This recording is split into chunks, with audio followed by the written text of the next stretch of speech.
Sea of Stars has been one of the games I've been most hyped for over the last few years, and it's finally here. This retro-style RPG was first announced in 2020, and when I learned it was influenced by some of the great classics of the past, like Chrono Trigger and Super Mario RPG, I was hooked immediately. But then, when I heard that legendary RPG composer Yasunori Mitsuda had been recruited to work on the soundtrack, I was totally sold. I had to play this. Sea of Stars is part of the retro-style RPG comeback that games like Octopath Traveler has inspired, so I couldn't wait to dive in. So now that the game has finally been released, I wanted to cover every aspect of it in this video, the good, the bad, and the ugly, so I can let you know whether this is the second coming of Chrono Trigger or just an overhyped dud. But before I do that, please like this video and subscribe to my channel for more retro gaming and classic RPG content. Sea of Stars was launched by indie developer Sabotage Studio as a Kickstarter. They were the creators of the Ninja Gaiden-inspired action platformer The Messenger, and the reception for this one was huge. With over 25,000 backers, it brought in over $1 million US, so it was highly anticipated.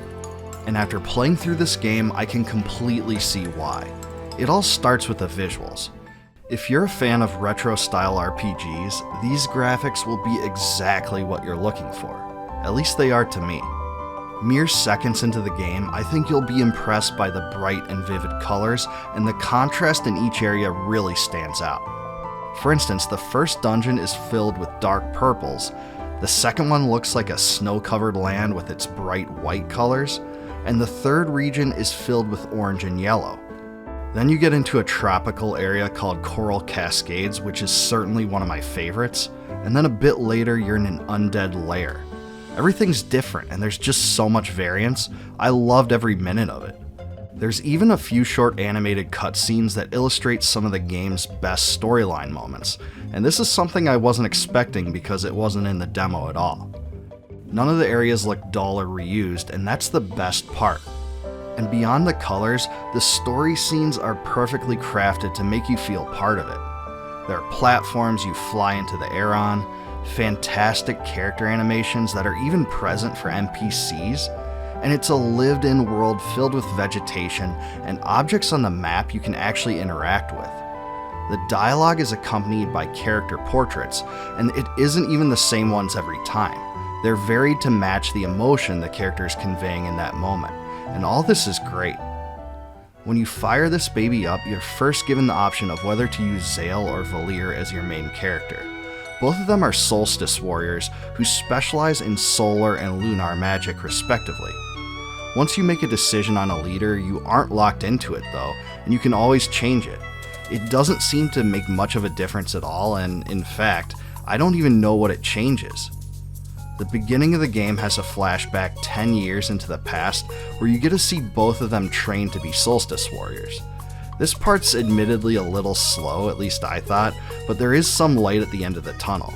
And that's because once you get moving, you'll get into a lot of dungeons and also meet a lot of interesting characters along the way. And some of them share some pretty comedic moments.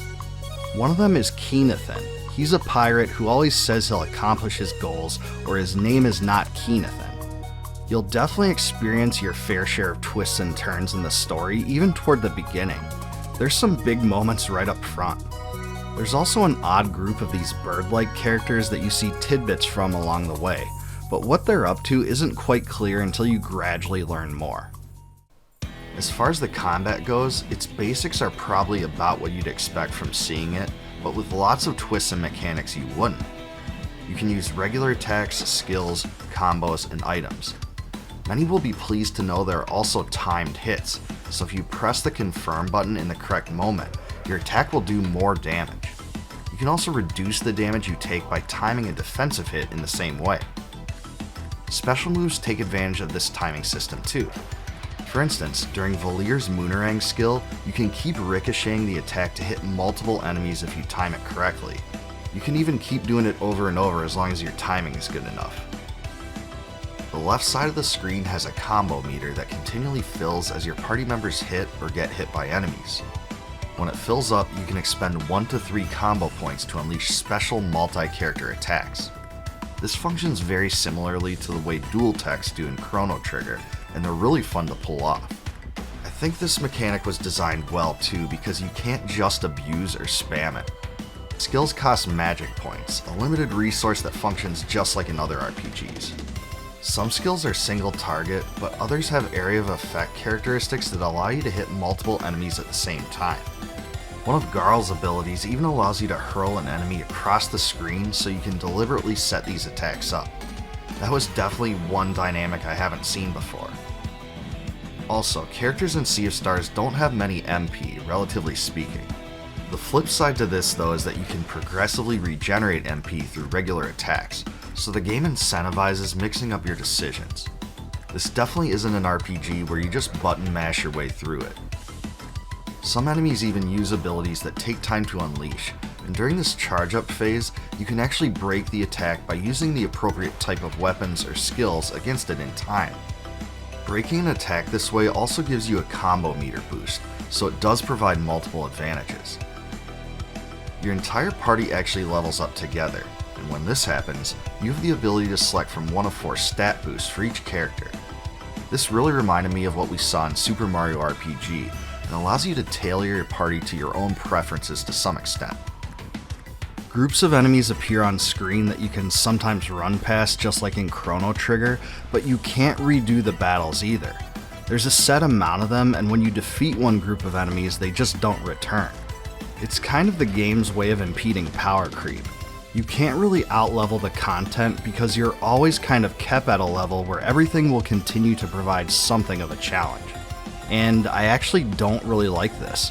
I wish they would have let the player level at their own desired pace, but it isn't really a deal breaker to me at all either. Yet another aspect of combat is that characters can absorb the small bits that accumulate on the ground. They're called live mana, and they boost the effects of your next action. Both of these features are great ways to make players think on their feet in battles, and there's certainly a lot more to pay attention to here than in many old school RPGs. The music in Sea of Stars is really something special and expands upon what was heard in The Messenger. Composer Eric Brown is back for this one, and you can tell that his electronica influences shine through once more. The battle theme really pumps me up, and I love the fact that its fast, energetic tempo contrasts with the somber woodwinds in the Moorlands theme and a few other tracks. There's a lot of variety here, and even the sound effects are really well done. The boss theme even uses heavy metal style guitars, and that's its own twist too. In addition, Chrono Trigger and Xenogears composer Yasunori Mitsuda contributed 10 guest tracks, and his style is distinct from Brown's, but is also recognizable and very complementary. Tracks like Coral Cascade sound like they've been lifted straight off the soundtrack of Chrono Trigger, and I can't get enough of it. Hearing his tunes, especially in tandem with the game's retro RPG gameplay, totally brings me back to those days. There are even different versions of the songs that play depending on whether it's daytime or nighttime, and this added so much depth to each area. I truly can't say enough about the music in general in this game. I honestly think it's one of the best RPG soundtracks I've heard in many years, and one of the brightest parts of Sea of Stars. This title has been compared to Chrono Trigger a lot, so I want to mention that there are several blatant tie-ins to the Chrono Trigger universe within Sea of Stars. For instance, there's an NPC that uses the exact same dialogue as the creature on top of Denadoro Mountain that you have to keep pestering until he gives you a magic tab. But in Sea of Stars, you only get a lousy mushroom soup, so I felt cheated by this. Mountains are nice indeed. Also, Zale and Sarai have an X-Strike combo attack. Gee, I wonder where that came from. It's essentially the same thing as Chrono and Frog's X-Strike dual tech. These things are on top of the more indirect influences, like 3 character parties and the similar enemy encounter system. All the dungeons contain puzzles you must solve, and the dungeon design also does a very good job of switching up the styles of the puzzles themselves. Some require hitting switches in a particular order, others require you to push blocks around in a specific way, and yet others require memorization. For example, this one had me input the correct symbols and order of some objects I found within this haunted mansion in order to open up a passageway. The difficulty level of these puzzles is just about right in my mind too, and maybe slightly on the easy side. There were a few times I had to poke around an area, interact with objects, and find special items to make my way through, but nothing too crazy. Some of the puzzles actually reminded me of stuff in the Zelda games because there's an item that acts just like a hook shot and lots of switch toggling. It's honestly a lot of fun to complete them. Outside of defeating difficult bosses, this is where I got the most sense of accomplishment in Sea of Stars. It's a lot like Alundra in that way. And since you've all heard me gush about all the great things of Sea of Stars for several minutes now, I have to do my job and tell you the game's downsides. I think it has one glaring defect in particular. It's that there simply isn't enough skill variety. From what I can tell, characters never obtain more than 3 skills each. That's 3 total, offensive and defensive combined. What's more is that the characters begin with 2 skills already, so you aren't really feeling much progression here at all. It's really unfortunate because you end up using the same exact skills over and over and over, all throughout the game. I honestly wish this was an area where Sea of Stars emulated Chrono Trigger more closely, because at least in that one, each character had at least 8.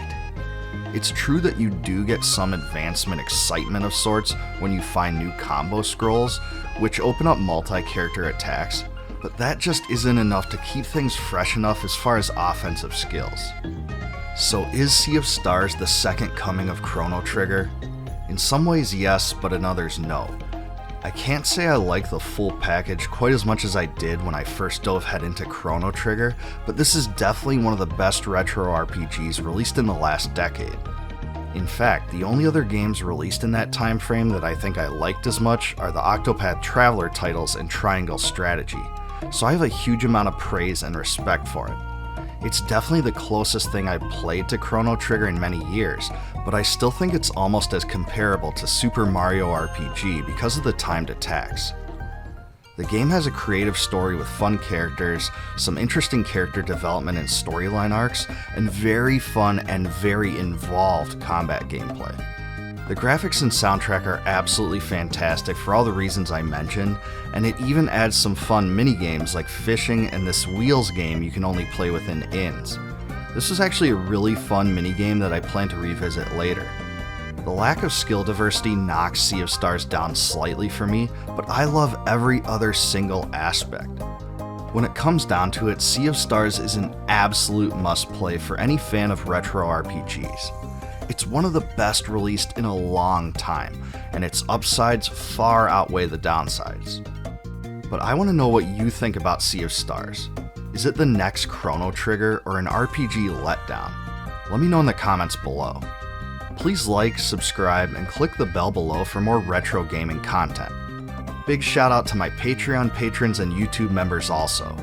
If you want early access to the videos I produce and other perks like they receive, please consider supporting the channel by becoming a Patreon patron or via the YouTube Join feature.